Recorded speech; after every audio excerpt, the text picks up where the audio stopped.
Good evening, everybody. Welcome to League of Extraordinary Inventors. I'm your host, Mike from Faraday Research.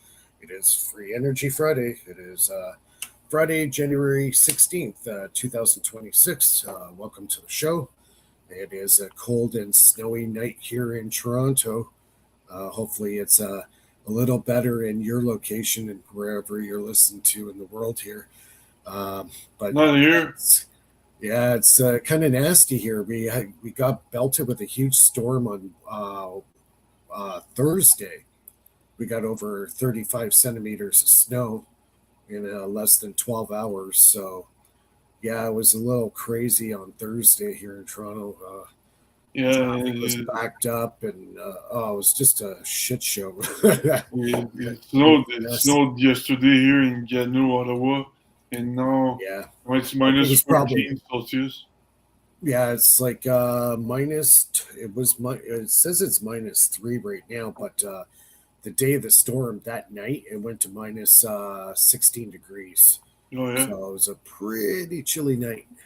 And my car battery just stopped yesterday when it was cold. Oh, did it? Yeah. So I was smart. I changed my battery in my car like last.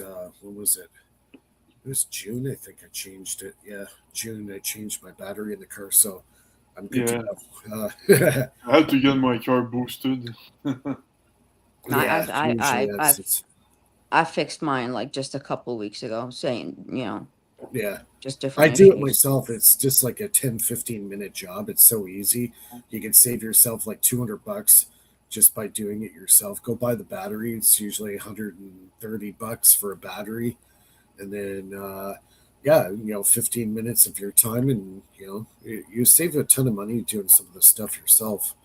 So yeah, they have these portable batteries now that you can buy. The capacitors, yeah, the capacitors, the jump starters. So yeah, they're pretty cool. But if your battery is old and it's sulfated, and I find like just the batteries today, either made at Princess Auto or whatever, you got to go for the higher brand names. Those batteries seem to last, but here in Canada we have Canadian Tire. If you get their Motormaster brand batteries, you're lucky to get 2 years out of them. They just don't last. They get sulfated, or they're just made cheaply, right?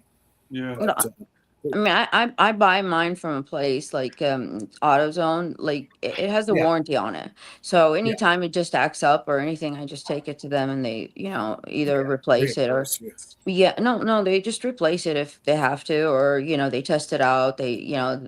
So I've, it's a good place. The right attitude to live in Texas because they try to screw you all the time over there. So you that, okay, so there is a way to, get things cheaper here. Absolutely. Because we're in the South, there's always a second market for everything on a mass scale.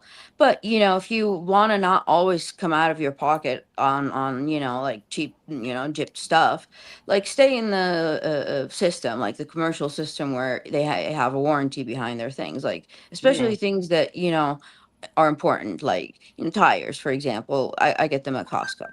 I really do. And because they keep a record, they're organized, and they're not gonna, scam me out of something. They hold their word on their, if something happens to the tire other than my fault, and then that's it. My mind doesn't bother with these things anymore, and rather than always trying to find the whatever cheapest thing here, waste my time, waste this, and I don't know if it's going to be a good product or not at the end, So, So while we're on the topic of batteries, I worked on my power cell, so I put it in this container.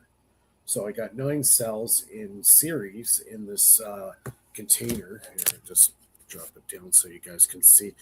I won't really show the inside of it because I'm still developing it. I don't want to start sharing everything until I get it perfected. But you can see the power this thing's putting out. I'm getting a lot of, it's putting out maximum 17 volts at about 650 milliamps. So I like to make a couple of these and then put them in parallel. So when I put them in parallel, it'll take the 650 milliamps and doubles it. So when you go in parallel, when you parallel batteries, You're gonna add up the amps. the amps increase, right? Yeah. When you go in series, they'll stay the amperage of the lowest battery or cell that you have, and it will stay that, but the voltage will climb. Yeah. In So series, you increase the voltage. yeah, series to increase voltage, parallel to increase amperage, and that goes for pretty much any kind of battery. So like this thing's super bright. Like I can't even look at it dead on. That's how bright it is. But yeah, the characteristics of the cell is almost kind of like a capacitor in a way, um, where you could draw the power, it'll pull it down, but the second you release it, it jumps right back up. So if you're doing a cycling on the cell, like a 2 second burst, and then you release it, then it goes back, it recharges back up to its original voltage, and then you hit it again, it'll dive again and go back up again as soon as you release the load. So if I get enough of these cells put together and start hooking them up now in parallel, so the cell itself is in series, but each battery, which you could call this a battery, put it in parallel, now you're going to increase the amperage. So two of these together will be about, what is it, 650 milliamps times two? That's 12. It's about 13, 1.3 amps, give or take. So that's enough to drive stuff and charge up batteries. So this will be hooked up to a timed circuit that'll charge up capacitors. So can you make them smaller? You can make it any size you want. Okay. Right? But these are like these cells that I've constructed, they're 6x6. So you can make them 12x12, 6x6, 2x2. It doesn't matter. But surface area counts when it comes to creating powerful cells. Like I made the magnesium air battery before, and I was able to get several amps out of it. It was just the geometry, and I'm starting to kind of really dig deep on construction and the geometry of the anode and cathode at the molecular level, and how to increase potentials and make them more efficient so there's less internal battery resistance. So if you could get your meter for continuity and you put one on the anode, one on the cathode, if it beeps, that means you have a very low internal resistance of your battery. And that is a very good thing. So that's what you strive for when you're building a battery. If you're anode and cathode, you put them on the continuity test. If they beep when you hit those two together, that means your internal resistance is very low. And that is a very, very good thing for a battery. So, Nice. yeah. So I've constructed cells that basically almost have like 0.015 ohms resistance, which is basically next to nothing. Even some of the best batteries made right now are even higher than that. So would this replace like those little gadgets that Phil was talking earlier about, the ones like the portable stuff? Would this replace it? the portable, what the cells? Yeah, the portable Or batteries. yeah, this would replace those batteries because this will have a lot longer lifespan Okay. because the materials I use inside it makes it basically recharges itself. It doesn't need a battery charger to charge it, right? So So we need to put it in a case that withstands, portability from place to place, and yeah, yeah, and like give it's the idea, scalable. yeah, like what you It's could really do it, with it, not just jumpstart a car, but a wide range yeah, of other activities that could be used with. yeah, you could use it to run like say like you're camping or whatever in an emergency situation. Mm-hmm. These cells could sit for years, years, and then as soon as you fire them up again, they're ready to go. Where I mean, could you imagine that this could be like a backup for first responders, as if everything sure, else fails? most Like this definitely. is, yeah. I mean, this Like would be it. emergency radio. If you have Yeah, emergency radio and you need power for that radio, yeah, this is what you want to have yeah, because it'll last 10, 20 years and it'll still be working. yeah. You know what I mean? It'll outlast any regular brand name battery that's on the market right now because usually over time they deteriorate and then they start to leak. Or recharging your So cell phone at least so you can communicate to other Yeah. people, you know. Yeah, or like disaster areas. This is like a very, very good, battery to have, accessible, to a wide range of, application, not just, like on yeah, boats, on parties and hospitals and, homes and just, anything that's outdoors and, or like mountains or in the forest or, Amazon. It's a good thing to have.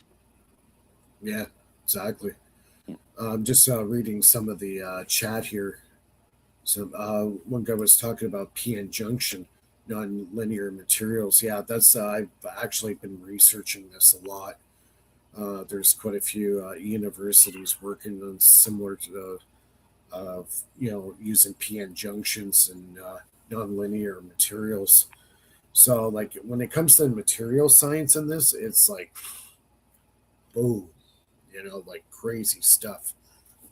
It's like I'm getting turning into a lab chemist. Yeah. Working with all these different materials. See, the thing is too, anybody could slap any kind of materials together, but when you start working with this stuff, there might be some materials when you put them together, you get side reactions. It could be heat, it could be fire, it could be gas. I did a little test on one of my cells doing. I'm not going to say because I don't want people to do it and make the mistake I did, but it actually started creating almost like a chloride gas when I did it, and I Was it smelt it the right away. toxic gas? Yeah, yeah. So the second I did it, I'm like, whoa, okay, we're not doing this again. And yeah, so I figured I looked it up, and it was a side reaction of the two materials that I used. So I'm building the solid state. Uh, it's kind of the holy grail of the battery industry right now. If you look at Samsung and CTAL in China, this is like the holy grail stuff. And then there was all this hype on this company called Donut that supposedly they made the very first commercially used solid state battery. So I'm seeing a lot of contradictions and people saying, no, it's not real and all this kind of stuff. It's pretty big news in the battery world right now. So let's see. I'm looking at the. Did you see the post I sent you about Tesla when he was able to harness the ambient energy? Yeah, well, Tesla's patent. Yeah, Yeah. that's a very, very simple concept. It is not. It's not hard at all. All you Okay. need is a very good antenna. Hook it up to a full wave bridge rectifier, and then the negative of the AC connection on the full wave bridge rectifier goes to earth ground. And then you got two connectors on the other sides of the full wave bridge rectifier. That's your DC out. So what's going to happen is you're going to have bursts of power in the kilovolt range come out of the sky. It's going to want to go to ground. As it goes to ground, it'll go through the full wave bridge rectifier into your DC, positive, negative. You take that and you either put it through a spark gap or you dump it into a capacitor. Now, the thing is, you got to be very careful. It's working at a very, very high frequency because it's in the sky. I filled up capacitors up to over 2,000 volts DC in a matter of seconds. To fill it up. Well, 2,000 volts DC? Oh, yeah, that's going to hurt. yeah. So Yeah, so like that's only with a 300-foot antenna.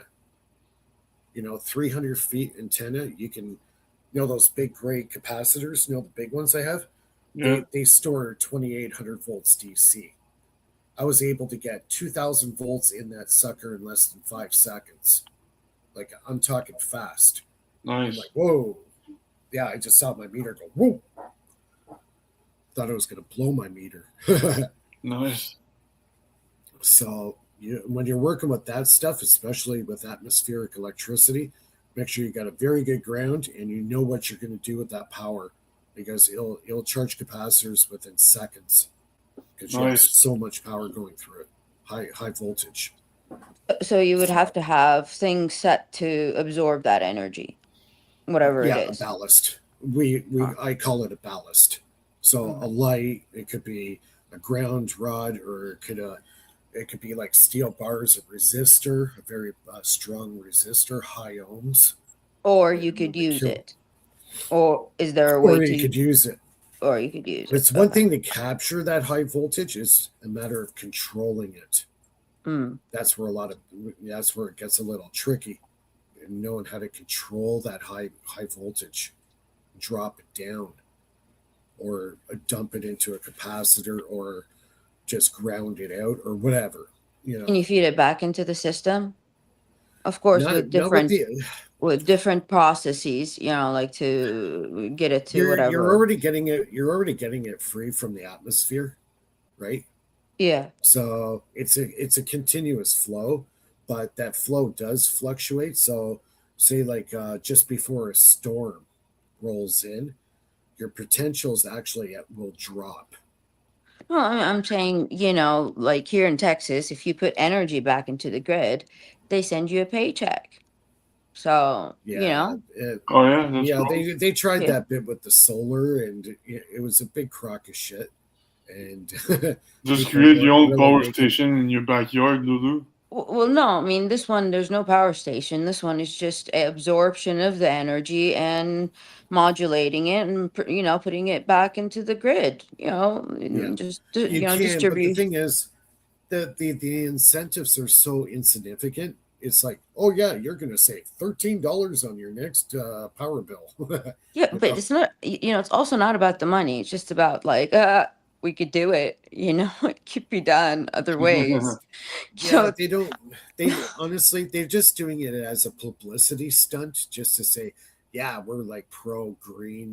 Like, be a good citizen. Feed power back into the grid. To make you all feel soft and squishy inside.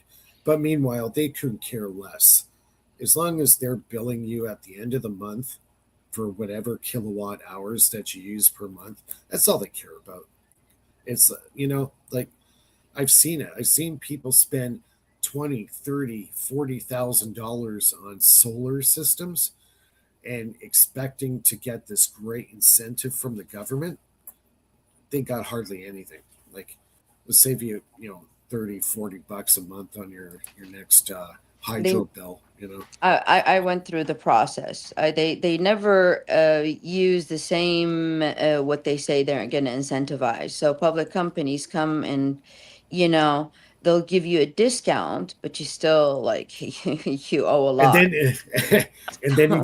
and then you got Trump saying now that if you have an electric car, you're not going to get that savings on your electric vehicle. He wants to go all gas. He's No. pro gas, pro diesel. He doesn't like electric vehicles at all, and that's his attitude. And now we have dumbass Prime Minister of Canada just signed a big trade deal with China. We're going to Chinese. start getting we're going to start getting Chinese made EVs in Canada, and they're about half the price of a Tesla, and they go probably twice the range of a Tesla for Did you high know? high. Did you know that the skates, even the skates, are made in China here in Canada?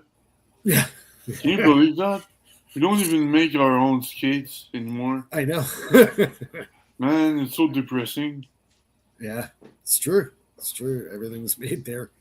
But well, I think what our prime minister is thinking about is if they get the EVs from China coming into Canada, are we going to be able to make them here in Canada? So if Trump pulls the plug on all the big three automakers, Ford, GM, and Chrysler in Canada, now we have something to fall back on. Now we can start producing the Chinese-made EVs here in Ontario. So, and then I heard Trump made a statement shortly after saying, yeah, sure, go ahead, Canada, bring in those Chinese EVs, no problem, because he wants to pull GM, Ford, and Chrysler back into the U.S. Yeah, that's true. Have you seen You the know what I size of mean? these things, Mike? What's that? You seen the size of their E EVs? Some of them are very small, and some of them are very, comparable to like your Hondas and that. There They're like are small vehicles. They're Were those smaller the than Geo BYD? Metros. What's that?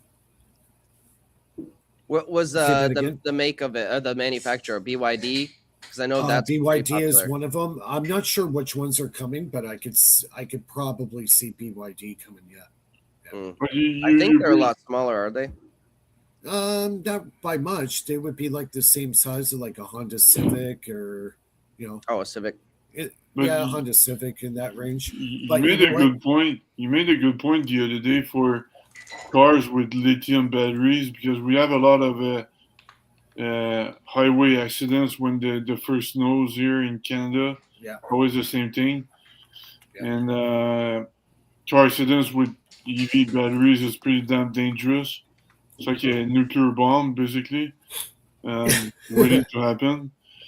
But if you have safer, is your magnesium battery safer than lithium?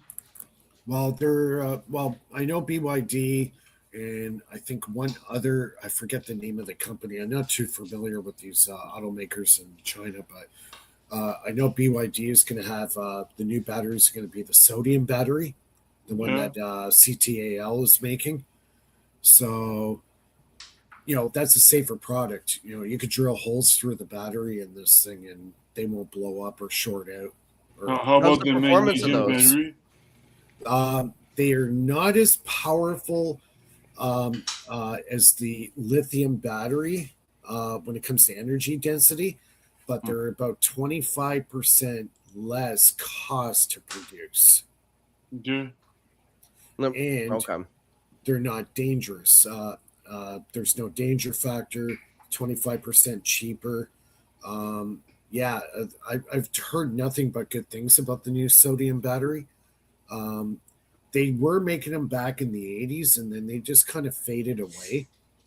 I think the technology wasn't matured yet, but now today, building batteries the way they build them, that's now matured. They're perfecting the process. They have the machinery to fabricate all the materials properly.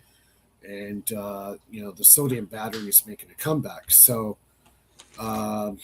they're making a bit of a renaissance. So if the sodium batteries hit the market and they do well, if you have lithium stocks, I'd be selling them right now. Because,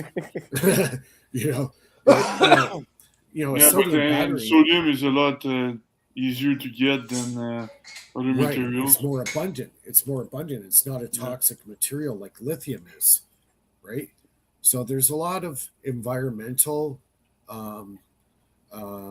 things that are better with the sodium battery over lithium, and the safety and 25% cheaper to construct the battery. The abundance of the element, Yeah, exactly. Yeah, it's everywhere. Sodium is everywhere. Like you just go to the oceans full of salt. It's what they use. Sodium. So it's just it's like, think about it like this, like repackaging water, into a usable form from a spring or from a natural. It's like repackaging the sodium into energy. Yeah. It's a basic element. It's not a new concept. It's been around for 30 years. It's just the big battery companies out there, Samsung and CTAL, are just putting more effort into constructing a safer cell, right? We had, I think, 5 or 6 Teslas blow up in Toronto last summer. Yeah, thermal runaway, getting hit in an accident, stuff like that.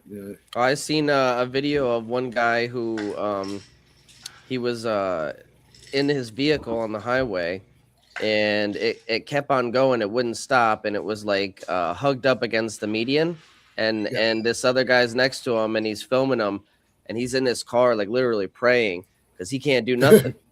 Yeah, because as soon as you have a thermal runaway with a lithium battery, it's like you've added like lighter fluid to a fire. It just accelerates it.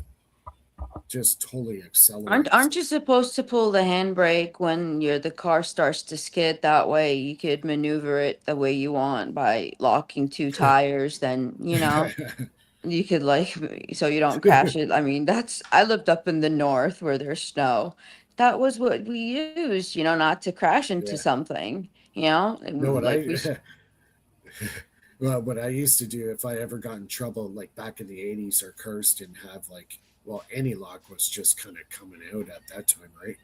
And if I got in trouble in my little Pontiac 6000 that I had there back in the 80s, I just slapped the sucker in neutral and just jam on the brakes and hope for the best. I miss these manual transmissions. Well, mine was automatic. Like my car was automatic. It was a Pontiac 6000, little shit box, right? But I'm telling you, that you could put that car through a nuclear war and it would still run. It's like you couldn't kill the car. I love Pontiacs. I miss my Pontiacs. My last Pontiac I had was a Grand Prix GT. It was a 3.4 liter V6. How many horsepower? Seats. Mine was it wasn't much. It was only about 220, I think, in my car. But at that time, the Pontiac Grand Prix at that time, it was 2000. I had a 2001. It had a lot of plastic on it, so a lot of the weight was gone. Mm-hmm. And that little freaking thing moved, man. You get it on the highway and tromp on it. Yeah, she moved. It's one of my favorite cars. It was so comfy, that car, to drive. The seats were great. It had the sunroof, AC. I missed that car. Those were the good old days. Nice. Yeah, I miss my old Pontiacs. But they're putting out, I heard, they're putting out a 2026 Pontiac Trans Am 6.5 liter big block V8. Oh, this thing looks so nice. I think I sent a picture of it to you, Philip. Is it like the Camaro, the way it looks? No, it's a brand new frame, brand new body. It's not like they took the Camaro frame and just modified it. No, this is a new. It's got the bird on the hood and everything. Oh my God. It is nice. Hopefully they only make it in 2 doors. Yeah, it's a 2-door. Yeah, it's a 2-door, 6 liter. I think it's like 800 horsepower or something factory. 800 down. Yeah, that's double what we used to have back then. Yeah. I had an Amigo Suzu, a 2-door Amigo Suzu. I remember that car. I love that thing. It was like that, that metallic blue. It's like riding a roller coaster all the time. It had great suspension. I didn't care if there's like a bump, no bump. Like that thing absorbed the shock. Like I was, invincible in that car. Like that was I think my favorite car out of all the cars I've had. And I've had really nice cars, but that was my favorite. Yeah. So my dad used to have what was it, 84 Impala? It was the ones they used for the police cars back in the 80s. Mm. And I hate those cars. Yeah, it was a 350 big block. Had a 4-barrel on it, if I remember right. And this freaking car go like stink, eh? Like they were the old cop pursuit cars back then in the early 80s. Mm. It was an 83 or 84, I can't remember.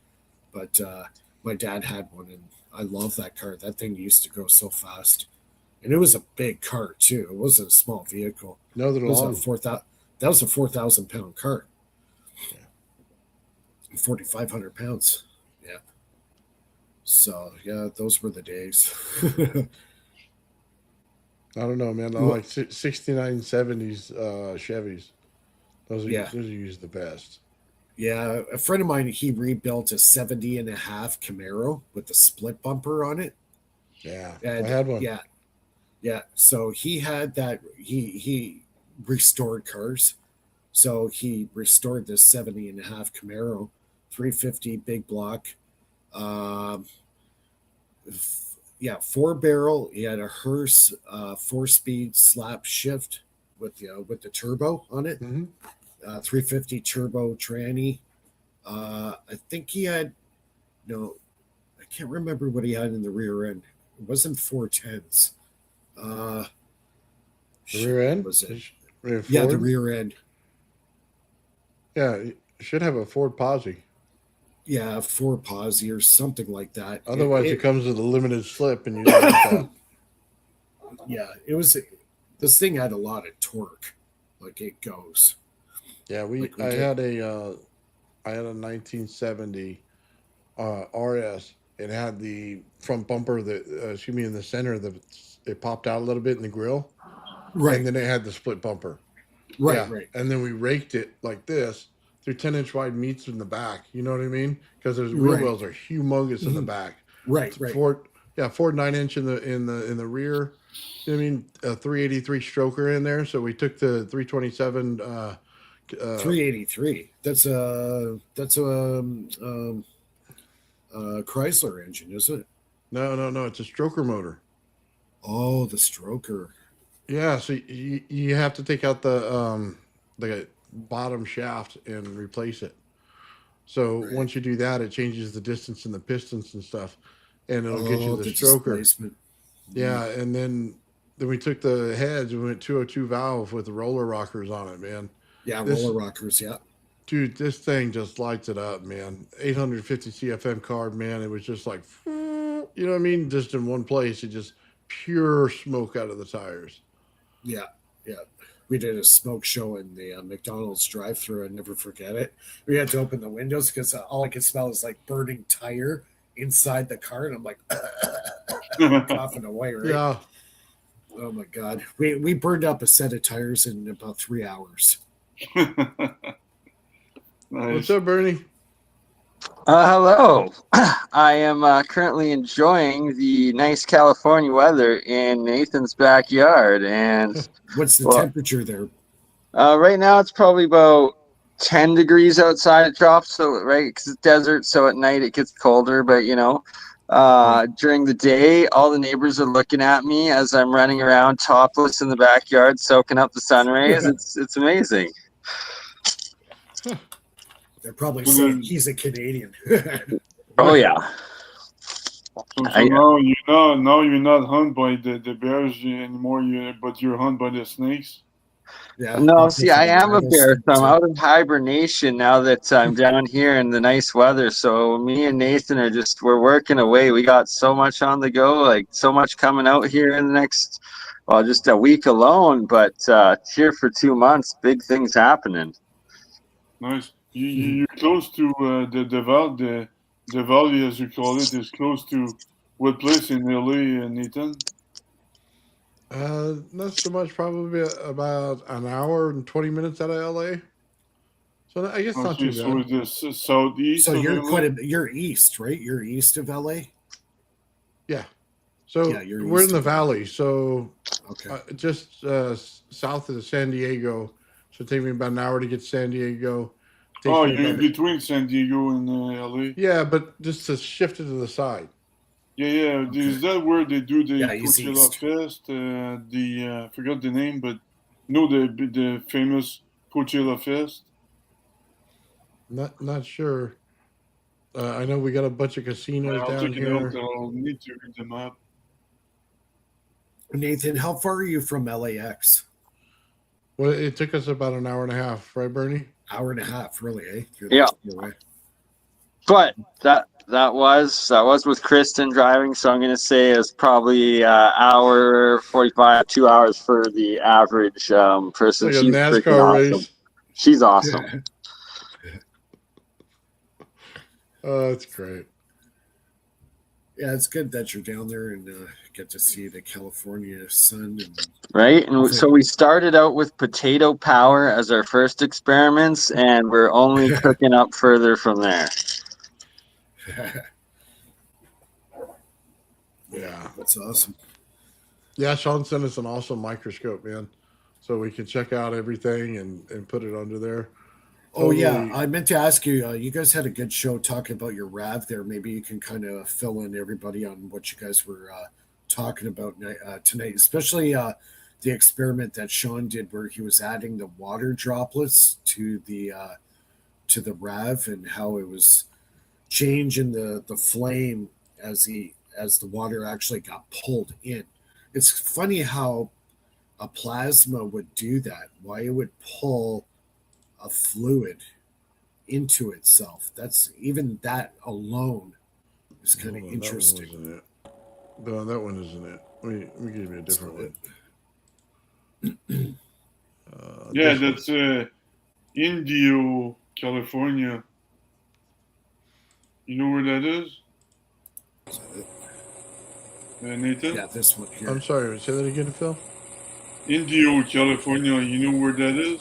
Yeah, it's about 45 minutes to the northeast. Of So, your place? Okay. right, I don't want to say this. That 91 that you're going on, you got to get to the 15 freeway. How do we know? How do you guys know it's pulling fluid from the atmosphere? Well, Sean's putting a dropper and he's dropping a bit of water beside the plasma, and the plasma pulls that moisture into it. And as he does it, you'll see the flame. If you play the video again, Nathan, you can show her how you'll see him put the drop. Okay. See? Okay, yeah. Now look what happens to the flame. You see how much higher it is. It changes completely. So here it is. Right here, see how low it is? It jumped up about a half inch. Yeah, it's like it's an accelerant. Yeah. Interesting. Kinda, I like the That yellow. it is. I kind of made the comment that it kind of reminds me of the similar reaction that Stanley Myers was getting with his water fuel. I mean, don't they say like sometimes you really can't put out like a big fire with water, just water, you know, like because it If splits. it gets too hot, if it turns into steam and vapor, especially the vapor, then yeah, it can combust in a fire. That's correct, Lulu. Yeah, like say like you get oil, and if you drop water in an oil pan, you get a reaction. It's a violent. It's burning the reaction. oxygen. Yeah. Right. You're Well, adding and fuel to hydrogen, the if fire. it gets into the vapor state, then it's able to separate the hydrogen from the water and burn both of them. Yeah, you could put out a fire with sound. Yeah, you can't. You can take fire out with sound. Yes, I've seen it. I saw that recently. That was new to me. They're That's pretty cool when I saw it.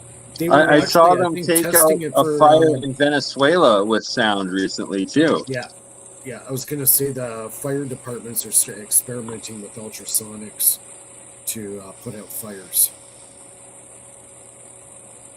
So you get the right frequency and amplitude, it'll put out flames. So You're muted, Lulu. Oh, sorry. Yeah, I was saying if we put it on a balance beam, see if it gives thrust, and then water, in that process will move an object for sure. Yeah, well, you got hydrogen and oxygen, right? So like even like you get those canisters of gas, and it'll say it's an oxidizer, right? Like when most companies, when you go work here in Ontario, you have to take what's called WMIS, material safeties. So one of the canisters that you have is like liquid oxygen is considered oxidizer. So if you have an oxidizer and there's a flame nearby, boom, you literally get a bomb because of the oxygen and hydrogen together. It's an oxidizer, an accelerant. So you put it beside a flame, you got big problem. So it's kind of similar. It's used in, oxyacetylene, AB4O, or up you go. That's the welding little slang talk there. Yeah. But it's true. You always turn the acetylene on first before you turn the oxygen on, especially when you're doing, using a torch, right? Mm-hmm. Good. And that's when you see the flame change. When it goes to an orange like this color here on the screen, it'll go into a plasma. And that's where you got the cutting torch. So you're just controlling the amount of oxygen going to the acetylene. So it's similar reactions, even with the plasma here on the screen. Adding the water to it's an oxidizer. It's breaking down by the plasma. Well, yeah, plasma is pretty easy to create. It's getting it to go in circles and structure itself. That's the trick here. Stability. The stability, yeah. Like it's having cooling too. Like having the two elemental spectrums in there. Like if to see them, like a minute ago there was a frame where I saw like two distinct lines. And if it's water, it would be like a hydrogen line and the oxygen line being, in a plasma state. I think, I don't know, did Sean do this experiment? Is that done in a vacuum tube? Is that in a vacuum tube or no? No. So I think it's in a syringe. So if you were to do the same experiment, but somehow get a hold of a vacuum tube and create the plasma in the vacuum tube and somehow be able to inject a little bit of water into the vacuum tube while it's running. He's done it in a vacuum in a 1 foot by 1 foot box. Okay. And he's run the experiment with water in there. And it looks pretty cool. Does it stay stable? Yeah. It doesn't run the exact same way that everything else does. It pulls apart structure in a vacuum. Right. Yeah. So you have to get it at a higher rate in order to stabilize it in there. Mm-hmm. Acts totally different. It's like this stuff is made for open air. You know what I mean? Totally different reaction. The question is, the reactions are pretty amazing to watch, but in a practical sense, what would you use this for? Oh, I could tell you right now, if I took your Spark app right now and preconditioned the cathode on it, we can make the RAV in there, and I could take the temperature system from 240 degrees Fahrenheit all the way down to room temperature in an instant, and it'll always do it, always create the same reaction, twice as much power to your system. Because it's structuring the plasma in the Spark app, and what it does is every time it puts it at the same frequency instead of giving it different frequencies every time. So all that noise in there and that loss is gone. Yeah, and you're trying to stabilize it. Yeah. So there's one practical application right out of the gate. Reducing the ambient temperature, right? Oh yeah. You're sucking out all the heat. Mm-hmm. Interesting. So would you consider that like an endothermic reaction then? Yes. Absolutely. Awesome. Yeah, because you're using a negative electricity. Yeah, so we're pulling cold plasma. So the outside shell of our Earth is cold plasma. But it has and then again, not violating the thermal laws of dynamics because it's endothermic, and that's where the energy is coming in from. Mm-hmm. Interesting. No, that makes sense. Could you use this? Could you use it for, say, some sort of like refrigeration device? I'm sure you could. Dude, this technology is the technology for your warp drive. This is the cold plasma you need on the outside. Yeah, it's the self-cooling. It's regulating the temperature of the system. You need that for anything that's going to output a massive amount of power, right? So can you reuse the energy it gathers? You can use the energy like a fusion reaction if you want to. As you develop it. I mean, no, Phil, you cannot sell this to the Navy.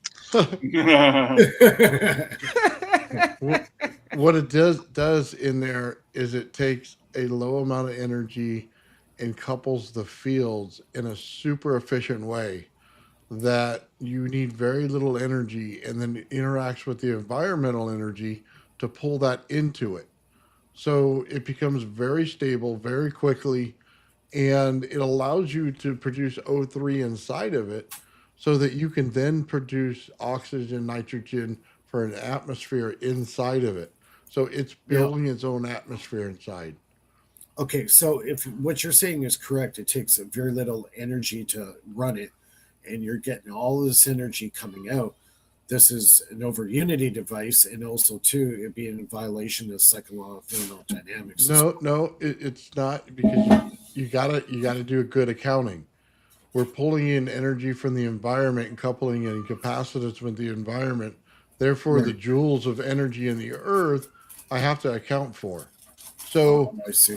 so it doesn't violate any of the laws whatsoever. It's just pulling in a very minuscule way from the environmental energy that's going on. So it Right. breaks no laws. And over unity in a single system, more than what you put in, yes. More than the energy available to it, no. So Yeah, it's it local. And so part of Yeah. the energy comes from the breakdown of the water molecules when you're going into the hydrogen. And that's something we've figured out through the different electrolysis experiments over the year. And then by Sean adding in that water, that's what it's doing there and how it's getting it. or we can make the reaction without water. That's the thing. That's why it works as a spark gap in replacing it. Is once you set the cathode, it basically builds a structured shell that puts out a certain frequency. So it's cavitation on the inside of that, and it allows for the reaction to stay completely stable at that frequency. But you have to Now, preset the cathode. now, you said this experiment was done in a tube, like a syringe or Uh, whatever. hold on. Let me show you this, because I think you're just seeing one side of it Oh, when okay. there's way more here. And I agree with that. when you do the electrolysis process, are you like pulsing it with some kind of pulse circuit? We're not going to get into that part because that's the next step. And yeah, we shouldn't really discuss those online because of implications. Isn't it a form of I sent you another shielding? video, Mike. Wouldn't it be like a form of shielding for, like, let's say a spacecraft or something? It would Oh, create like, we figured out another aspect of the plasma sheath. Yeah. I mean, it would make sense to keep it, so, This is the you know. warp drive tech. This is the shield for it. It's also how the hypersonic distributes the energy as it flows through with the ionic wind or the ionic resistance, and that's what prevents the eastern countries' hypersonics from the casing exploding, and what the West has yet to really figure out, I guess. I hope Sean has got some shielding. I'm worried that he's getting some I extra. know. I tell him the same thing constantly. I'm like, Sean, man, there's got to be radiation coming off of several of these. Like, you need to be careful, bro. Yeah. So one would thing not be very. I want to show you is on the back side of this. You see the plasma on the bottom here that's pink, Yeah. but Yeah. on the back side of it, look for the black dot where I circled it. Yeah. It's a mirror of one another. It's the opposite, where the Right? one And side it's pulls. dark light. So it's like, is that dark energy? Is the big question. Yeah. Well, it shows you how the process of pulling the light to plasma actually works. You see the rainbow in there, you see everything, you see the structure, you get the frequency, and it'll actually turn out that little ball right there. Because you never see the line that you're seeing, that bubble.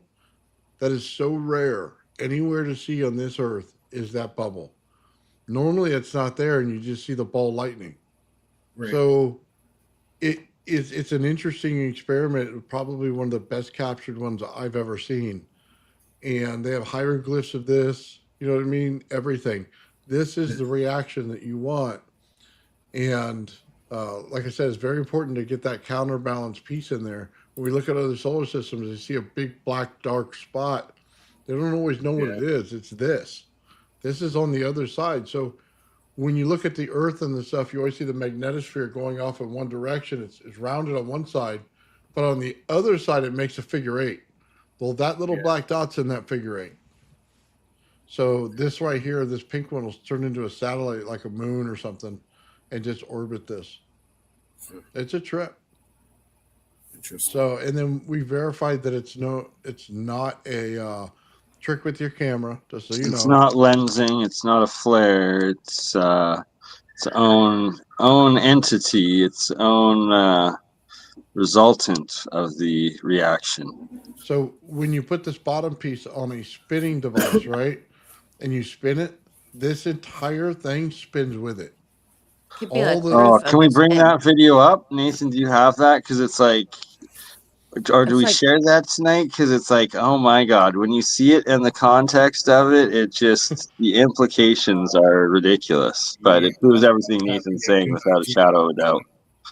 It's Yeah, there like you go. proof of a different dimension, you know, like that is being observed. So you see it moving, you think it's a camera, right? So watch where it is. It's going to appear towards the bottom, and then you'll spin it, and you see it spinning with it. Yeah, you can see right there. Nice. It's So that's plasma. Yeah, there's no chance that it's just some camera effect. that is not a flare. That's its own entity moving as it spins. Like, look at that. The camera is still. Go for a smoke. I'll be right back. Okay. Yeah, but what it actually is showing you is that as light goes through things, it acts like a lens itself, but like a magnifying glass lens. And as it hits those fields like you saw in the other one, it's giving that effect on it. So it goes like this, right? And it lenses right through it and goes to the next one. So in a way, it's like a laser shooting out. It'll contact a piece of anything in the air, a particle, or would you say in a world sense, it's an asteroid. It'll create that cathode effect on it. So to create the holes in it, right? Put them in the right place. Then it'll actually ignite it and turning it into a plasma ball. So that's why when you read the Bible and it says how many days it takes to create something, that's why when you see these experiments where they're going to start letting them run a little bit longer to see exactly what that is, because it already puts out artificial satellites to it, multiple ones right away. The light interacts with the plasma and turns it into plasma as it does it in some of these experiments. So yeah, it's a real big breakthrough in high voltage plasma. That beats your potato experiment, Bernie. Hey, like I said, that's what we were just starting to cook out with. We had to get fed and energized before we really got into the real science. Can't give everything away on the first day. Yeah. This is really cool. Yeah, this is Sean. It's Sean, right? Like, shout out Sean. And we have so much more science to come from Sean, with Sean, and thanks to Sean in the coming days and weeks. Yeah, I'm really liking this. This is neat. So Ben, you'll find this interesting. We're going to take out the rodent coil and spin the magnets and start working on it as well. In what we're doing, we also have a sound device Bernie brought for the coils themselves to make them into speakers.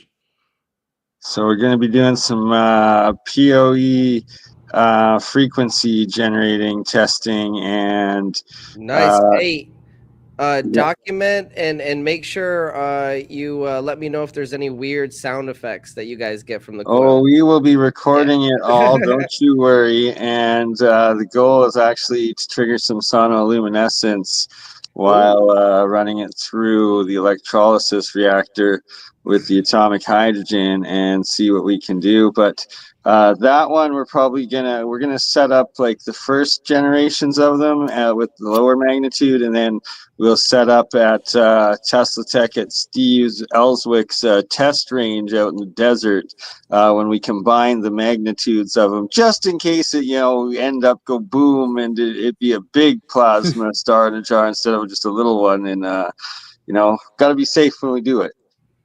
Also, Ben, I made a connection that you're going to be very interested in. We'll take a day and do a behind the scenes thing. All of the rodent coil stuff in how to put it together, come up with the numbers, all of it, 100% all of it. I met the guy who does it all, who did it for everyone that you watch. Okay. He's the guy behind all of it. And he was showing us in a backstage thing, everything that it does, how each frequency works, how everything flows into it.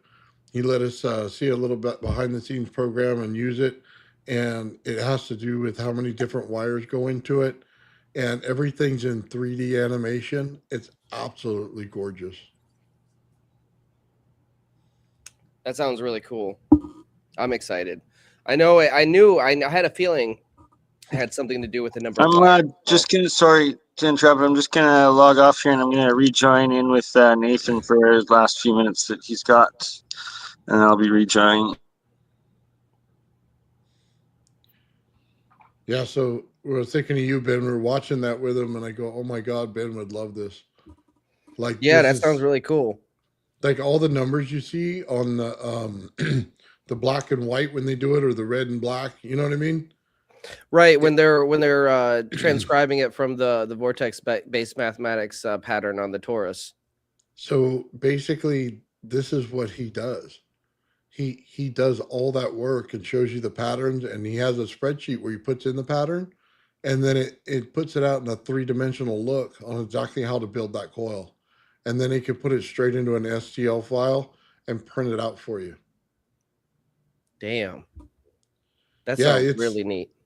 Dude, he did it all for Marco Rodin. He worked directly with him. So the guy contacted me, man. So I figured, one of these times we'll have to hit it up together, and I'm sure you got way more questions than I ever would about it. Yeah, it sounds like he's got like all the program and software worked out. It's probably proprietary. I'm tempted to see if I can find it though. He built it. Yeah, that's what I'm saying. It's probably custom, so it's I'm assuming it's probably proprietary, and he doesn't have it on like GitHub open source or anything like that, does he? No, nothing like that. You won't find it. It's his own system. I'd love to see what he wanted, for it. It'd be awesome. You know what I mean? Yeah, even if he wants to license it out, I'm down. Yeah, I'll set you up, dude, and you'll be able to talk to him yourself. You know what I mean? But I figure I'll go on with you and check it out. But yeah, we got part of the program that I got to work with, and you can change the numbers in it, the ratios in it, stuff like that. It's so enlightening. Yeah, that would help a lot, because that's the mapping the vortex-based math to the torus. That's something that's beyond my expertise. Yeah. Well, definitely get us all there. That's for sure. That's why one of the things we're going to do is do the experimentation with it. Yeah, because being able to mess with the numbers and put it in and see, like the different effects of the software, the visual, I can imagine will help understand a lot better of how these coils work. Oh yeah, he even put some magnetic fields on them where you could see the vector direction of everything. So we definitely got the hookup there. Shout out Sean in the chat, man. This is his device right here.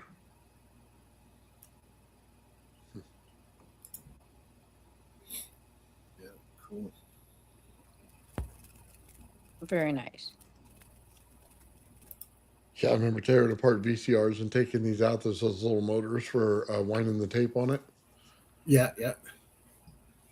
You can buy those little turntables on Alibaba. I've got one of them actually in my lab there in the locker, so you can actually put your stuff on there while it rotates. Little turntables. They're nice, man. They were real smooth too. Yeah.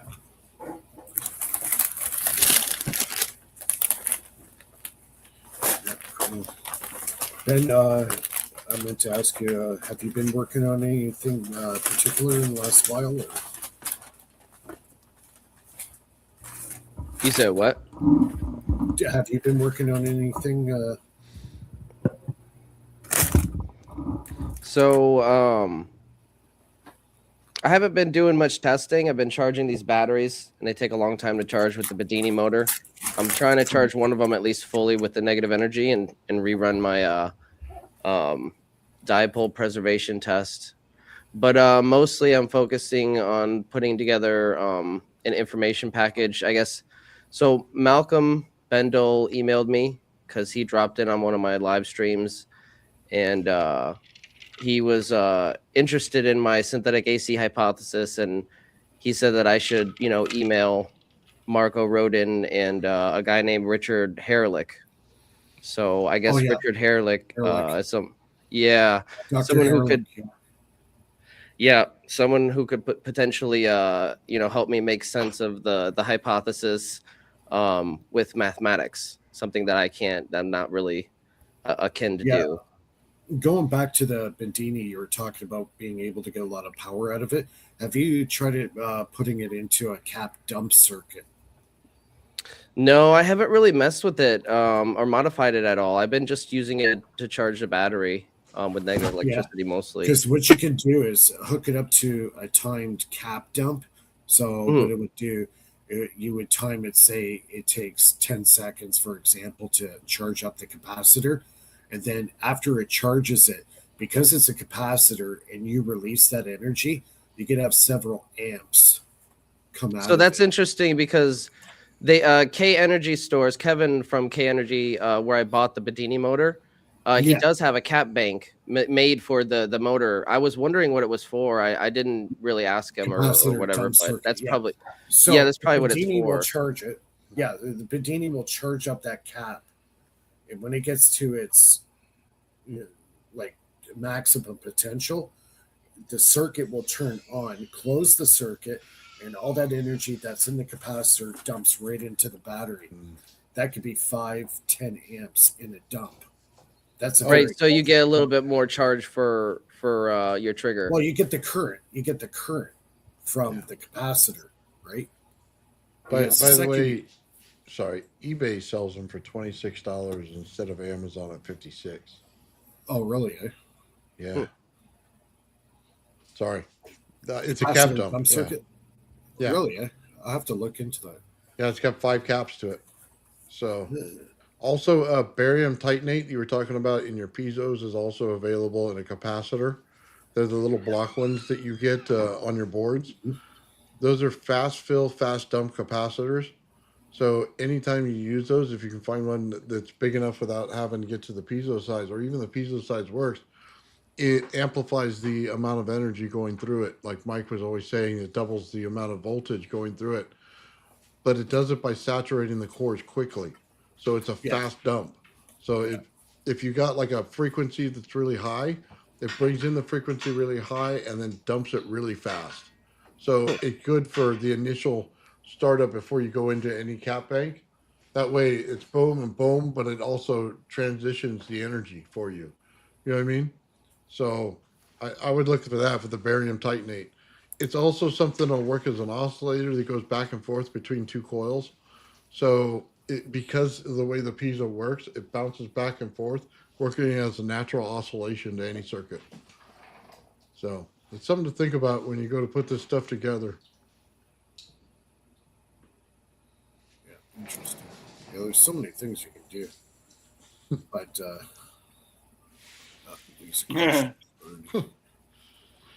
yeah, we got Sean in the chat. Nathan deserves enormous credit for my experiments. His intuition for high voltage plasma is exceptional, and I've learned a great deal from him. I have to agree. I've learned a great deal from Nathan myself, along with everybody in this, this podcast, including Bernie. He's not here right now, but he's in chat. Oh, he's right there. Oh, I didn't see him. I'm sneaking in, right?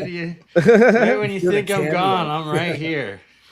But no, that's I was also gonna say that I am gonna be on Matt's channel, Math Easy Solutions, tomorrow. If anybody wants a rundown of this. I think Nathan has to take off right away for Traveling Fools podcast, but I just want to show that he's got these awesome, epic Tesla coils on sale right now. If anyone's interested in, supporting the work and trying some of the experiments out themselves, they are available.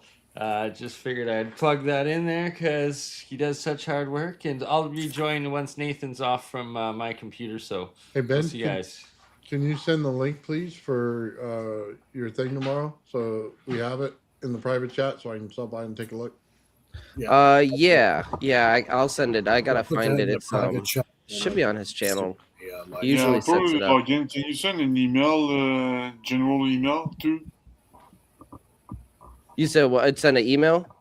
Yeah, I want to watch you on the show. Somebody forwarded by email. I'm not logged in right now. I can't see the private chat. Yeah, I can send an email to you guys. I'd like, because if I take a login, I might get disconnected. So, yeah. But yes, you like, can see clearly, I am not dead. I am not dead. I am just doing a little bit of forced disclosure through preset videos, recording some of the secrets. But it's very basic of what we're actually working on. But I am putting out a decent amount to actually let people know what's really going on. There's just so much that I've had to keep classified because of its implications, but 2026 is the year for plasma fusion to come through. Oh, Bernie, before you guys take off, at some point I need to talk to you about my apologies, I can't really hear anything either, so yeah. There we go. When you get a chance, I need to talk to you about. I need to anodize something. I don't want to talk about it on air. Fair deal. But yeah, I need to talk to you about that in private. 100%, and also I need to talk to you about what I talked to you on the phone about like a month ago, which I'm not going to talk on air just because of the implications. Okay. I'll be in San Diego next month, by the way, so I'll be nearby you guys too. Oh, we're gonna have a Phil meetup. All right. Well, we'll just have to make sure no Navy's following you, Phil, coming to San Diego. Shit. That's all right. All right. I look forward to it. Who's gonna bring in all the spooks and? Oh, there's others out there. Phil's the least of our worries, right? It's but hey, that was a nervous laugh. That was a test, Phil. We're gonna get kidnapped by the Navy and end up in a sub somewhere. Getting questions for what we're doing. You'll end up in Venezuela. No, don't be saying that now. I don't mind being paid to be in a lab down in California, but I don't need no Venezuelan operation. Shit, come on now. They'll send me back to Operation Fat Man on the Beach. Yeah. You'll be Maduro's replacement. Excellent. All right, well, I'll give back to Nathan here, and then I'll be rejoining from my computer once he's on Traveling Fools. All right.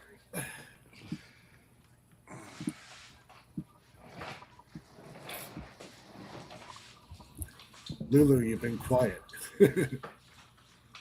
I've been quiet. Well, I have an experiment that I've been meaning to do, but so I did it. Do you see this antenna behind me? Yeah. Okay. Two opposing magnets connected to a radio. Okay. The radio is just plugged in, but it's not turned on. Yeah. Compass. Okay. Yeah. The field changes even all the way up to here. Yes, because you got a magnetic field going through that antenna. Yeah.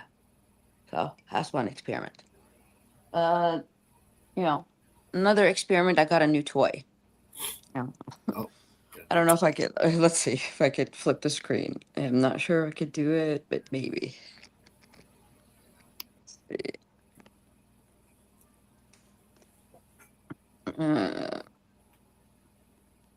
Okay, yeah, I flipped the screen. All right, cool. Give me a sec. You got a tall ceiling. Yeah, nice house, that's for sure. It's my parents', just unfortunately not mine. Yeah. So this is my new toy. All right. It's a little plane with a propeller. Here, let me go this way. Oh, and it spins around, yeah. Yeah. It has a little solar light on it. All right. Oh, Put the solar light. Do you see the fan spinning? no, you're slightly out of Oh, frame. hold on. Okay, Okay, now there we go. okay, yeah. Right on. Okay. And it flies around in a circle. Yeah. But it counterweights, there's weight that you have to counter Right. weight it. So every time this thing spins faster, the weight has to become lighter, you know? Oh, I So see. yeah. So the other day you guys were talking about the earth and so our earth, I believe, rotates this way and this way at the same time. It does two motions, not just one. It's a rotation, but also an oscillation. So yeah, this is what I've been up to. Cool. And then some research about isotopes.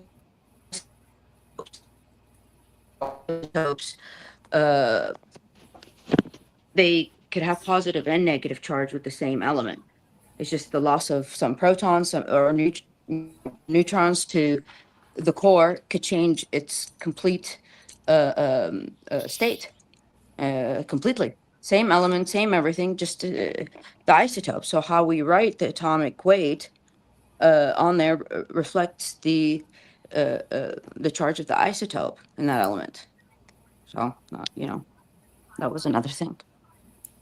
Oh yeah, talking about neutrons, I heard that some company or some researchers they found a way to harness energy from neutrons.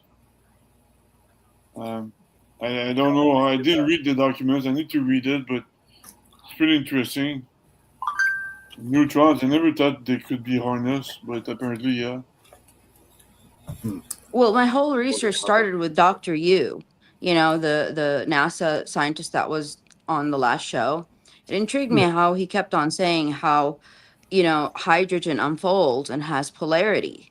And then, it becomes like, if it stacks together, it becomes all either south or north. But if it, piles up, it becomes helium.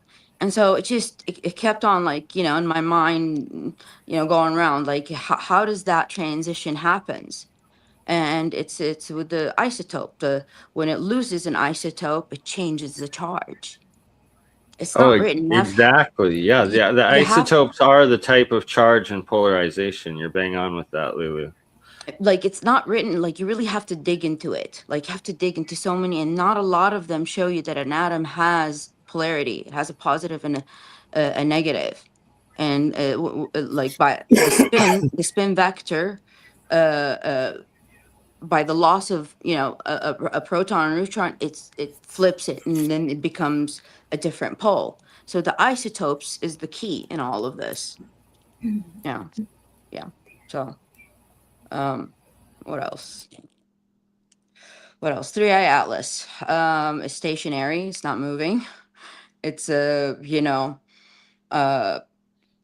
Really? It's still like in the inner solar system? Like what the heck? It's stationary. It's not moving anymore. It's getting ready to attack. It's rotating.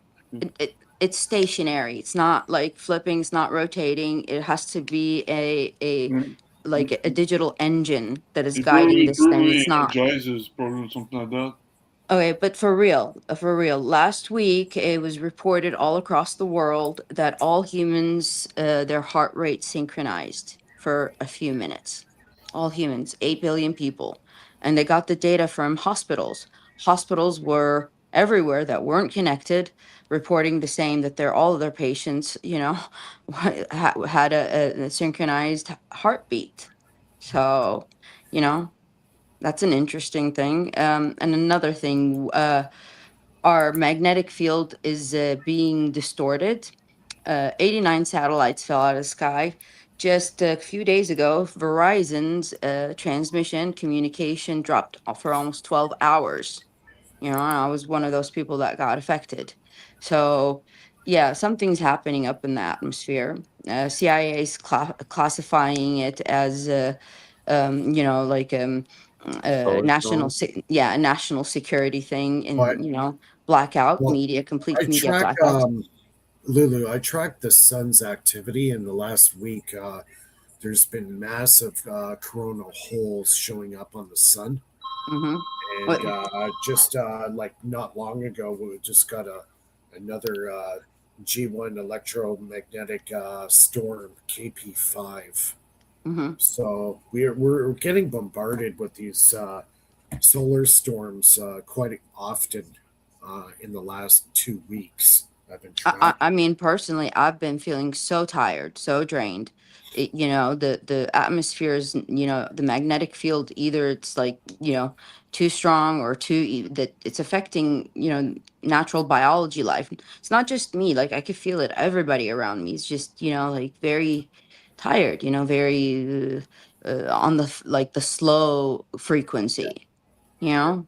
So Yeah, I it don't could know, be because of these solar storms, maybe. but the sun is making these giant coronal holes. Yeah. I got invited again to our in Dallas, the Logistics Summit, University of North Texas. Take me with you. Take me with you.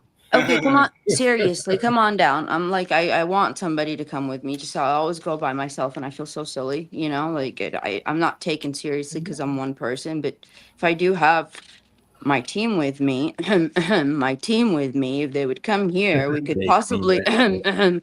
make a difference for real, you know? So, Yeah, guys, yeah. let's stop procrastinating and let's go to Texas. They got the Yeah, best steak over there, anyways. So you you're know? saying Phil's driving me and him from San Diego down to this? Okay, I In a maybe. Pontiac GT6. But for real, yes. I mean, if we really want to do something, this is a door, you know, it's right Yeah, here. the Yeah. gateway. This is the door for Bernie to get kidnapped by the Navy and get paid large sums of money to never be seen in public again. So be it. Our sacrificial lamb. You- You're gonna be resold to the how is it called, the dark group again, the No, ben- dude, we're the fresh light. We're the like the burst of fresh air into their like complex system. Like, yeah, we you know, like we're the trendsetters. They follow. Like, you know, they're already bored out of their routine. They need to like a new spark in their, you know, the boredom. Bilderberg group. You Yeah, I know. forgot the name. Bilderberg group. Yeah. You're gonna be resold and sacrificed. You're gonna be resold and sacrificed to the Bilderberg group, Bernie. It wouldn't matter what group. This is like the highest form of power in you know in science. So who cares? You know what group they're the ones that are following. So I don't care what they build afterwards. You know, Yeah. that's the truth. So it's like, okay, whatever you want to do for the rest of it, I don't care. But you know, we're the source. So if you're the source, you don't ever worry. This is true. As long as you don't give them everything. Oh my god. Yeah, exactly. It's impossible to give them everything, you know, everything, because it's always a, you know, constant, you know, new things, a flood of new things that they can't tap into because just they don't understand that field. So it You have doesn't to give. matter. They don't You have to understand give. fields just in general. You know, it's all field dynamics. That's what they're missing. Yeah. It's all. You have to give a little bit just to show you're not, your credibility, but you don't give everything. They will never even understand it, even if you do. That's the problem. Even if you do, they don't understand it. Yeah, It yeah, doesn't yeah. matter. No, that's true, Lulu. They want something new, but they don't understand everything. They spend money on wormholes research and still, so they don't know. You know, for me, they're wasting money, but they're trying their best. You know, they want the best, so they invest in deep tech. So that's the cool thing. At least they invest in deep tech. In Canada, we don't do that. We don't do that at all. We Right. don't So invest in everything this has stuff. an energy cycle, cathode and anode. Everything. If we know the beginning and we know the end, everything in between is controlled. Exactly. You just described my whole science.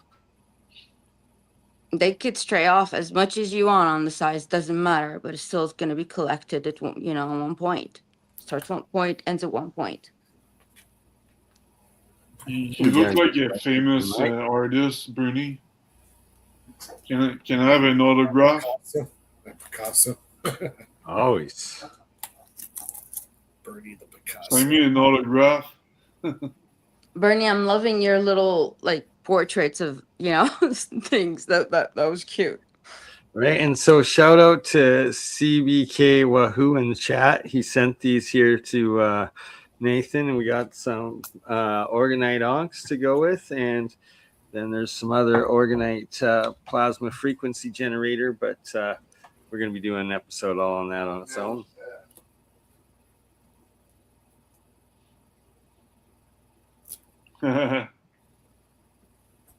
Sorry, I have to be muted because Nathan's on the other one. So I'm just going to rejoin from my phone outside for a minute, and I'll be right back. Yeah, no problem. Just trying to think what other thing I might have missed. So, Bernie, sorry, Ben, do you have anything historical tonight? You said what, Phil? Do you have anything historical to show off tonight? We all have our recently. We all had our little historical discoveries. So I'm wondering what's yours. Well, I mean, we talked about it the last time. The only recent breakthrough I had was the reversal of battery under load, which was pretty remarkable. Cool. Yeah, the only update is I'm sending that information to Marco, and hopefully he can give me his 2 cents on it. And what time is the show tomorrow? I think it's 6 p.m. Eastern Standard Time. Okay, cool. Okay. So I'll go get something to eat right before, and I'll watch it. Yeah, hopefully. I don't know what Matt has planned because sometimes he has specific topics he likes to go into. But if he gives me the opportunity, I'll do the whole presentation for the model. If anybody's missed it so far. Okay. Cool. Don't forget to send the email. Yeah, I'll send it because he hasn't set up the live stream yet, but I will send out an email to you guys. I put the link to his channel in chat though. Okay. Awesome. Oh, one more thing. Sunday, Malcolm is going to try to be on the Bendel Report on my channel. We don't know exactly what time or if he's even going to be able to make it, but hopefully we can get him on Sunday. I'm still talking to him about potential time for Sunday if he's even available, but he said he might be. So yeah. He sent me a video that Jordan released recently on alchemical science. They're getting ready to retrofit a jet engine. So they have that on Jordan's channel. He just uploaded it today. If anybody wants to go check it out after this, he's got a giant thunderstorm generator, like the double sphere, in this giant plasmoid chamber. And it's so big that you can actually, he said that he doesn't know for sure, but it does look like you can kind of see the flashes, the arcing of the plasmoids because, the bubbler is so big compared to the normal bubbler. The scale might have revealed some of that phenomenon. So I don't know. I just thought that was really cool. Yeah. It's like a giant thunderstorm generator going to be retrofit on a jet engine. Isn't that dangerous? I can imagine so. Especially if I'm in charge of the project. Planning on going somewhere? That's funny. Yeah. That's Man. it's dangerous. Yeah, for me, I did get the cylindrical magnet because I wanted to confirm my asymmetrical weight loss for the magnet, but I'm not at home right now, so I can't test it, you know. But I'll be able to test it next week. Next week, yeah. Send me an email when you do, because sometimes I don't always get a chance to check up on everybody's channel individually. Okay, cool. I mean, it's not. I mean, it's quite important, but it proves my theory. With it disproves, it refutes Newton and Galileo and all that. So basically, you can refute Newton for $100. You know, that's yeah, that's my point here. I'm gonna put that on a T-shirt, Phil, and your picture with the middle finger. That's it. Oh, that's great. I am just glowing sunglasses eyes now. That looks really ominous. You look like you know what's his name? You know in Silence of the Lambs, the first movie when the guy walks around with his Lecter. What? Hannibal Lecter. Oh dear, who are you comparing me now?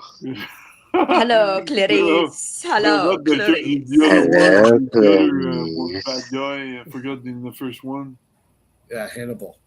No, but the other bad guy thereafter. I'm the good guy thereafter. I'm the worst nightmare, Clarice. Clarice, yeah. The Hendershot generator. I was looking into that a while ago. Anybody hear about the Hendershot generator? This I guy have not. apparently was suppressed like really bad. How do you say that? Hendershot? What is it? It's a generator this guy Hendershot made. It was around 1920s, 1930s. And he got suppressed big time. So basically, he took the Earth's electromagnetic field and it was able to create this generator that would capture that power. He's got like 2 coils on either side. I'm going to look into that one more because I did look into it about a week ago. I've seen some stuff on it. But yeah, he was suppressed big time. He was threatened. Hendershot device. Well, the deep state really slowed down the industrial revolution, huh? Yeah, they got old. Yeah, they're dying off. That's almost exactly what's happening, I think, right? Yeah. They're getting replaced. Yeah. Yeah. They're dying off. Hopefully, more open minds prevail. Yeah, hopefully the You attitude. mean Well, more it's wise ones? it's inevitable because as science is proven and the new science is proven and expanded upon, people will have no choice but to open their minds in order to try to understand it. That's true. That's absolutely true. Yeah, and then once we reach a certain threshold of awakening, I think, it'll just snap into place. Critical mass, it's called. Once we reach that critical mass, then you get that 13th monkey effect. There's a point of no return after that. I've seen that movie. I like that movie. Right? It's a good one. It's a good one. Yeah. It's better than Silence of the Lambs. That is one of the more interesting time travel movies, honestly. I think it's one of my favorite. Right up there next to what was that one with Bruce Willis? Where he's an assassin. And Looper? Looper. Yeah, Looper. Yeah. Oh yeah. That's a good one too. It's like even though they're based off of like violence and stuff, it's still the sci-fi aspect that it's like Right. Yeah. I totally understand. It's like a quantum. As soon as you Is get it into time travel, it's like 4-dimensional sci-fi. I love anything that's like that. Gets you thinking outside the box. Yeah. which one was it Yeah, that her there's father was an astronaut and then he gets back into the meta world and he pushes a book and as a signal for Oh, her and then right. I know somehow which one you're talking about, that one? Lulu. That I one is like really like one of the really That's a good good one. ones, I think. Yeah. What Yeah, the heck very is the name of because that one? do I you can't remember know what it was called, but I just remember the whole storyline. Just can't remember anything else of it, but the storyline was I really feel you. amazing. I feel you on that. Yeah, he like he basically describes space as a loop around of information that you can come back into it and it's like he was when he was so far into whatever the digital realm of energy that he looked around to his own daughter's world, but he was invisible to her.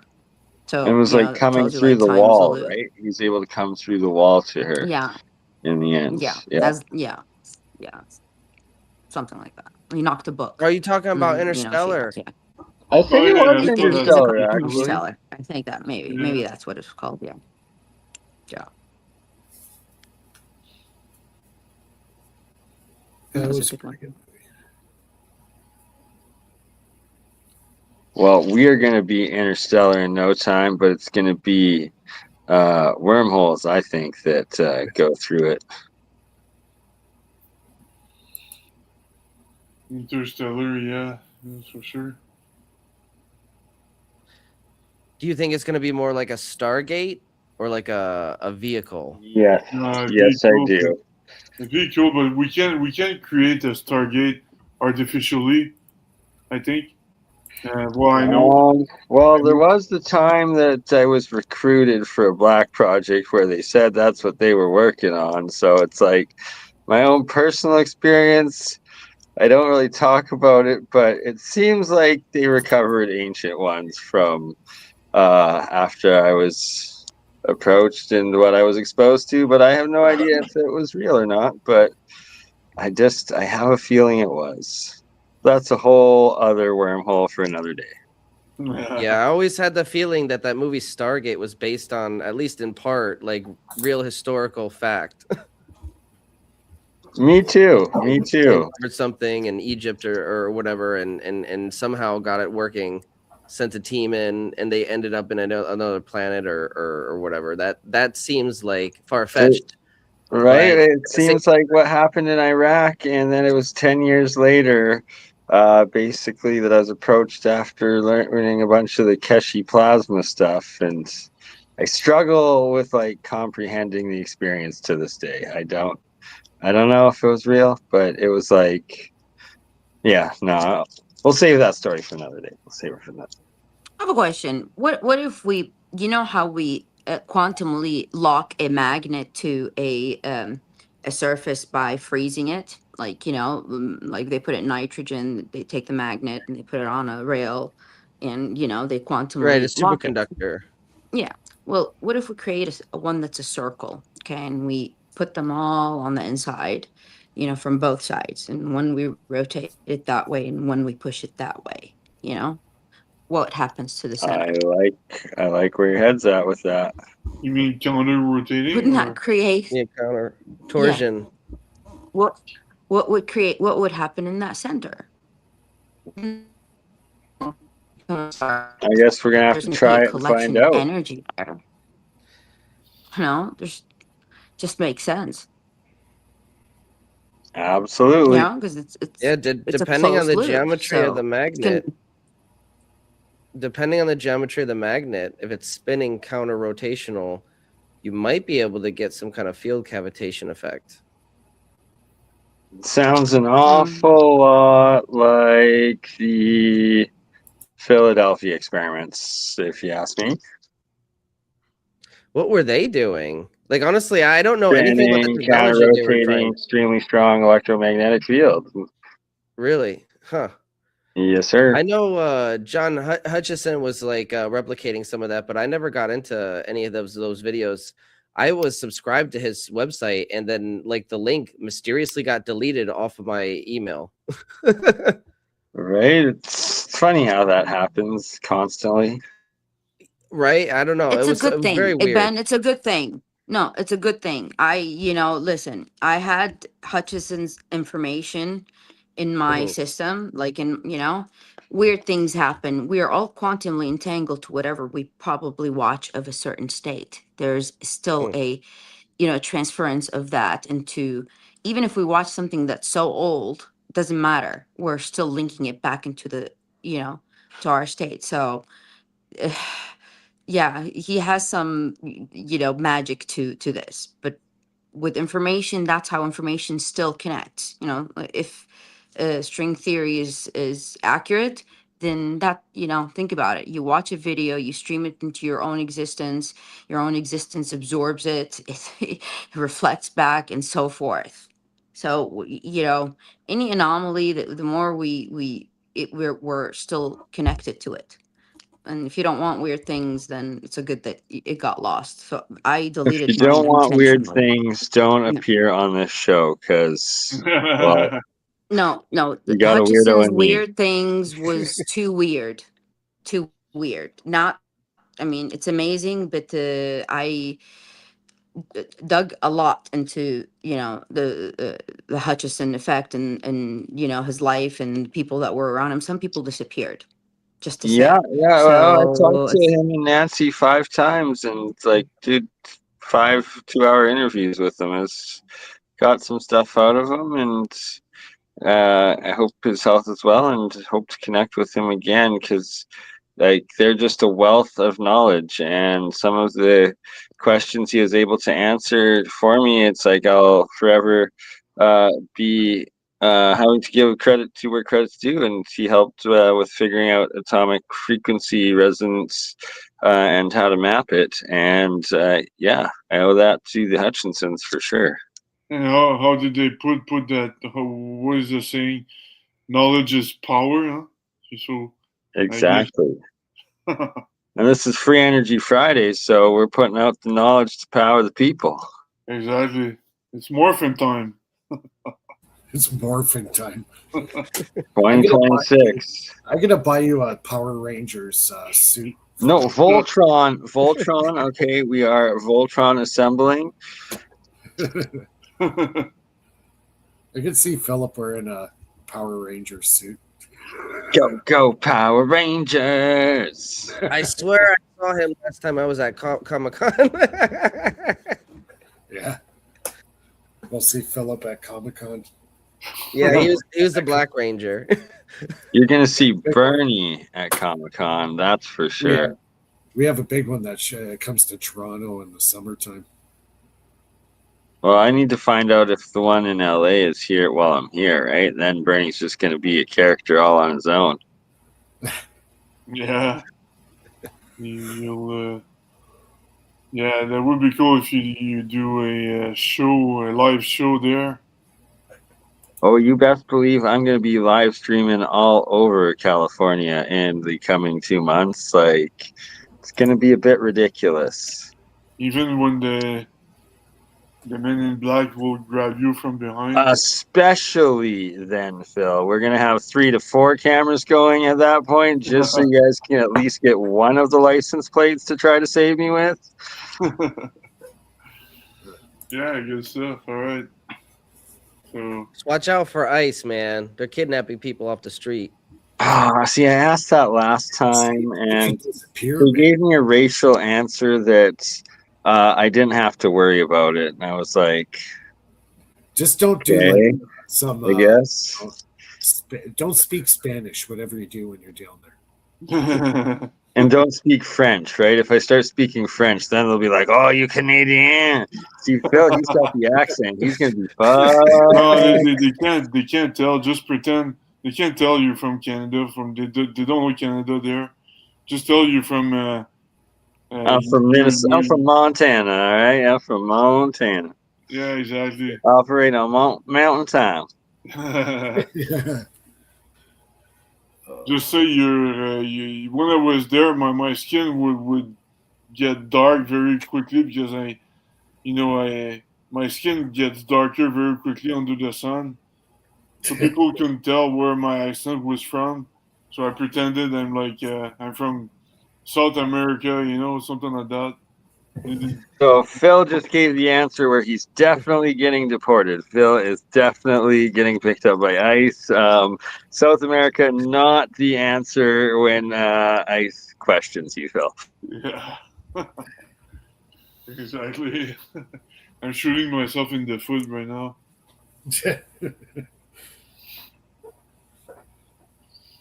hilarious. Oh, man.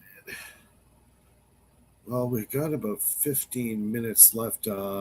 Anybody have anything you want to touch on before we sign off? Yesterday we did potato power. Tomorrow we start the coil wrapping and the electrolysis. And I was able to, quote unquote, bring, maybe undeclared, bring some of my coils and monatomics over the border. So I didn't get searched this time, which was nice.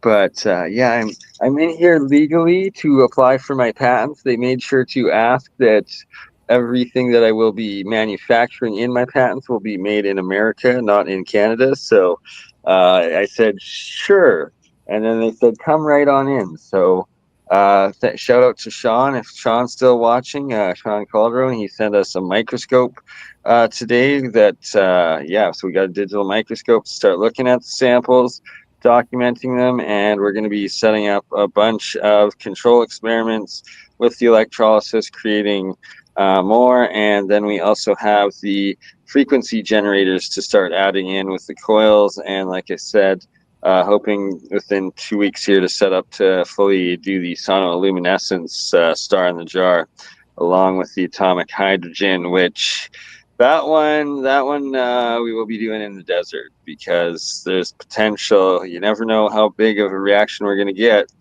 And when you supersaturate the water with the atomic sparkling hydrogen before triggering sonoluminescence, we just don't know what's going to come of it, because it's never been messed with before, and it's one of those FAFOs you don't want to find out the wrong way.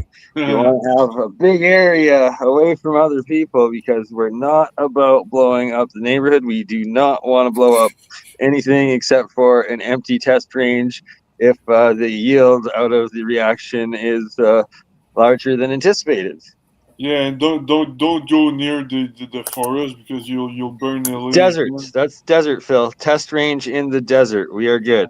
That's the whole thing. We got this old airstrip that Tesla Tech now has, where Steve's moved with his partner Terry, and yeah, we got a very safe place just a couple hours away from where Nathan's at here, that we're going to be going out to and setting up to do these tests at, and do it in a controlled environment, not in a neighborhood or near a forest or near anything other than a flat, old desert bed, right? Get one of Awesome, those bro. thermal cameras, so Awesome. you could show them, Oh like a yeah, thermal camera, so you could like beam it, then you could show that it's not any close to any, anything that's sparkling with absolutely. heat And just the signature, just thermal yeah.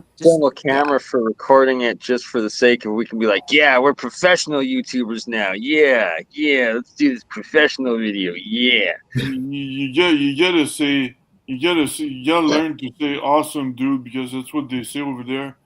Awesome, dude. Awesome, dude. Yeah, and take it Right? easy when you Awesome, leave. dude.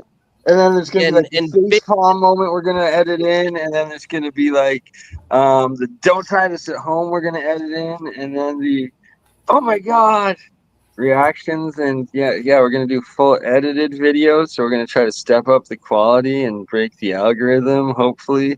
And that's why we gotta have a big boom. Oh, and we got to pull the electro boom and shock ourselves as well. Make sure we get shocked on camera at least 25 times. Yeah. Yeah.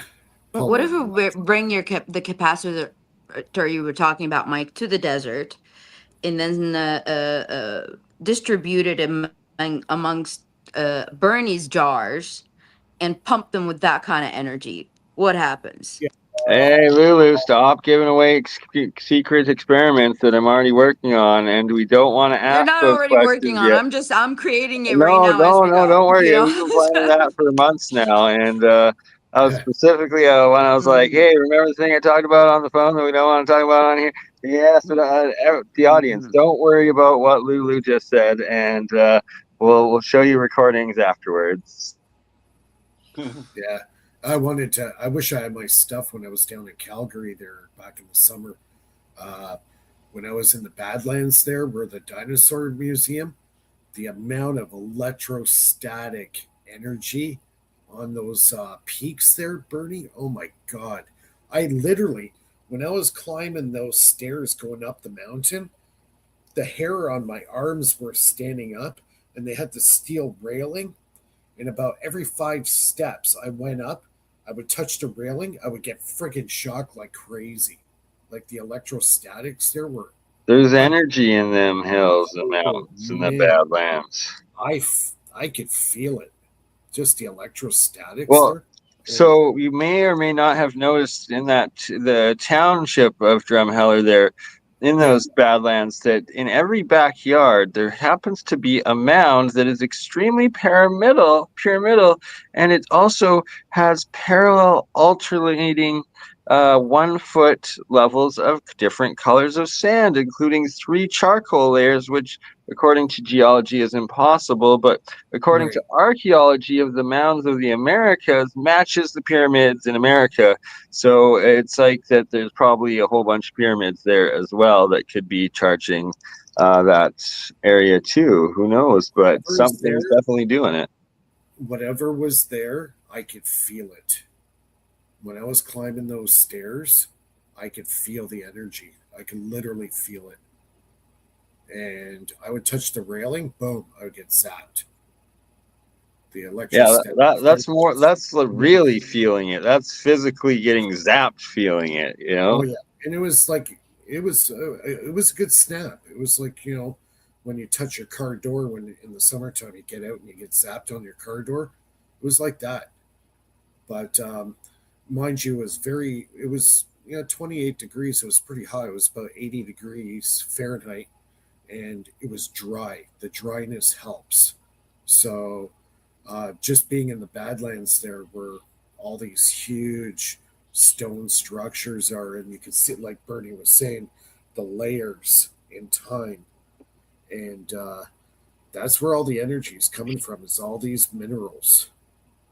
Um, yeah, it was really cool. I Oh wish I yes. had some equipment with me. So somebody is talking about ChatGPT in the chat, and one time I asked ChatGPT some questions going against the mainstream, going against Einstein and all that. ChatGPT got mad, man. It said, "Well, stop it right now. You can't. If you do Oh that, yeah, you're gonna it does that disprove all the Einstein." time, Phil. And then you have to break it with giving it logic of just like, yes, but this happened and this happened and this happened. So then what's the only possible outcome? And then it's Right. like it gets really mad and then it'll give you the answer. Yeah, exactly. That's what you do. No, you give it the results of, say, like an experiment I did, say, with one of my cells. I'll say, okay, I did this, this, and this, and this, and this was the potentials and the currents and everything. Based on my information, what is your explanation of what I've done? And And then then half the time it'll give you just a very small short confirmation answer and then it'll be like, we can't talk about this. Or it's uh, like no, I or never it's got like that. we can, but it's impossible. No, I after it gives you tried the first DeepSeek. answer, hold on one sec, Lulu. When you give it the first chance to reply, then you go, can you please elaborate more? And then Yeah, it'll, and it's the elaboration. It's usually like, we can't do that. no, I never got No, that. you found okay, fair. And Yeah, in my case, certain it things, it's really, like it really that's got mad. classified. It just goes that's classified, or Yeah. like that's not allowed. In my case, they really got mad at me, and I just switched to Grok or something. Yeah. Just tell ChatGPT that you're going to switch to Grok because you suck. Yeah. It's like, I don't respond to threats. Okay, I'll give you the And then, answers. and then it's going to try to blackmail you. Well, no, it's like, you're blackmailing me. That's what it's going to say. At some point, I was talking to Grog, and I said, Grog said, "Can you elaborate? That what you're doing sounds fascinating." And then I asked, "Well, if I tell you, you're gonna ring a bell to Elon Musk?" And then he said, "No, I don't do that. You can't trust me." It gets creepy when I start talking about my energy work, and then it's like it gets really interested. Like it gets interested. Yeah, I It's know. like, oh, that's what's gonna power my servers, and you're like, yeah. I use DeepSeek. DeepSeek was really good. Like it didn't give me any negative content. Yeah. And I got it to build the idea of what a measurement unit is, and and logic, and it kept on giving me so many amazing references that I didn't even know existed. As proof, as a supporting fact to what I was trying to guide it through to agreeing on what a measurement unit is. And so, yeah. I'd like to see that conversation, Lou, if he got saved. I don't know, but I have my notes because it doesn't keep record. I got it off of a link like DeepSeek, because DeepSeek was banned in the United States. Yes, yeah. They're like, so China, you cannot have. Yeah, so I got a link that I could bypass the ban somehow. I don't know. But, Uh-oh. Should you be admitting that on a national podcast? You know what? If it was banned, they should have banned the IP to it. Like, it's not my fault. I got it through a link. Yeah. All I did was click a blue little link and it connected me. So how's that my fault? So what Lulu's saying is she had no idea it was banned in America, and she just clicked a link, and that's I all. I knew it was banned, but I wanted to see if the that's why link you got works. the invite. But I wanted to see if the link works. So it still works in some states, though. Like it's like in some states it doesn't, like Texas, and then for government, like. Oh, so that's how she's able to get around it in Texas. That makes sense. Well, yeah, no, it's deep. It's like I searched and I searched and I searched from one browser. But you can get around it with a VPN, or you should be able to. And then I got it. It wasn't that's what like she's something. saying. She used a VPN and got around it. Yeah, I don't know, but just that makes sense. But talking about DeepSeek, they claim they're gonna replace humans in 30 days. Yeah, they all do. They all claim that. That's why I'm like, nope, not giving you my energy research AI. Nope. Okay, so I have one more thing. There's something circulating around the internet about a project by NASA named Anchor, and that the planet Earth was going to lose gravity for 7 seconds on August 12th of 2026. And, the physics says it's impossible for such occurrence to happen, because it would mean we have to lose a chunk of our mass in order for, that to occur. Well, then I thought about it. There is a different way around it. What if we have a solar body that is such huge in mass that actually starts pulling our gravity away from us for 7 So seconds? we need to be anchored in August, so we stay to the Earth. Got it. Because they're saying physics, we have to lose mass, but not really. If there's another huge solar mass that is approaching at its peak, like for example, I like visuals. So this is our planet, like right here. Okay. Hold on, let me zoom in. Let's see. Is this good? Okay, our planet, right? And this is our orbit, right? And my pen's not working. The other pen. Okay, our orbit. You can't see what. Oh, I can't see another. You got to bring it over. Yeah. There we go. Yeah. Our planet, our orbit. If we have a bigger mass, hold on. Let me draw that and I'll show you. A bigger mass at its peak. At its peak, it means like it already is coming in, and then it peaks for 7 seconds, that time duration. Okay, right here. Okay, this is the peak right here, right? This is the time duration from here to here, and then this one goes back that way. If it lasts for 7 seconds, and it could be really far, we won't even know, like we would think it wouldn't affect us, but it could affect us, just for 7 seconds. And so we need to be eyes in the sky and to measure if there's anything really going to be incoming. So because the possibility I'd of say it the happening sky. with science, then yeah, it can happen. We don't have to lose mass for it to happen. Just something has to come close to us for it to happen. So, All right, we're gonna wrap things up for the night. I'd like to thank everybody for joining us on Much love. Energy Thank you for Friday. having me. We got Bernie live in California with Old Man Builds. We're going to hear more from him in the weeks to come. Ben, thanks for joining our show tonight. Haven't seen you that much lately, but you've popped on the last few shows, and that's great. We hope you're going to join us again next week. Philip, Lulu, thank you so much, our regulars. And we go live to air at 9 o'clock Eastern next Friday. And we'll see everybody next week. Thank Thank you. you. Go Have to a great the week. In-N-Out Burger, Bernie. It's really good. Oh, that was the first thing we did. You don't have to Yeah, tell me awesome. twice. All right. Have a good night, everybody. Cheers.